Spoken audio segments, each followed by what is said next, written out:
suis jeune agriculteur, donc je me suis installé il y a peu de temps. Et j'aimerais que la France elle soit assez forte et assez ferme dans ses convictions pour maintenir une PAC forte et puis pouvoir permettre à tout un domaine qui est l'agriculture de pouvoir continuer à se développer et d'être contributive dans notre balance commerciale. Quant au budget de la PAC, c'est un combat énorme.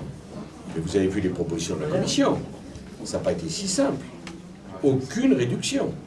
Aucune. Troisième remarque. La PAC, pour qu'on la défende, il faut qu'elle soit juste. Il y a 3 ans, quand je vous ai demandé le bilan de santé de la PAC, on a pris 1 milliard d'euros pour les grandes cultures, on l'a donné aux éleveurs. Je suis moi-même éleveur aussi. C'est vrai ou pas? Oui, oui. Bon. On a été à 2 doigts de faire exploser le syndicalisme agricole.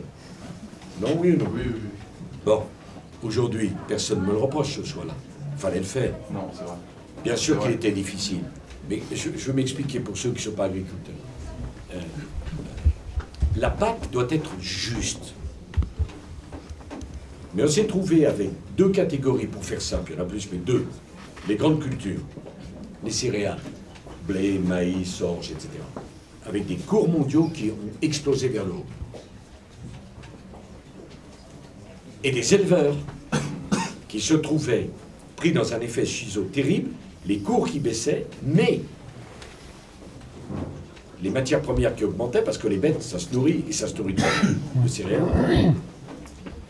Donc on a pris, à l'intérieur de la PAC, 1 milliard aux grandes cultures pour les donner aux éleveurs.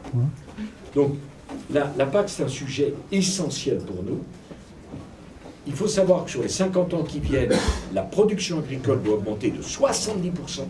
Donc vous, les agriculteurs, vous avez tout l'avenir devant vous. Justement, parce qu'on a aussi de plus en plus de contraintes environnementales, que ce soit pour les grandes cultures, mais aussi pour l'élevage.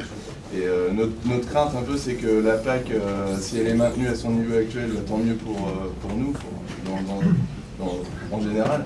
Et par contre, qu'on ne nous impose pas encore plus de contraintes environnementales, parce qu'aujourd'hui, on en a vraiment, on est au maximum, quoi.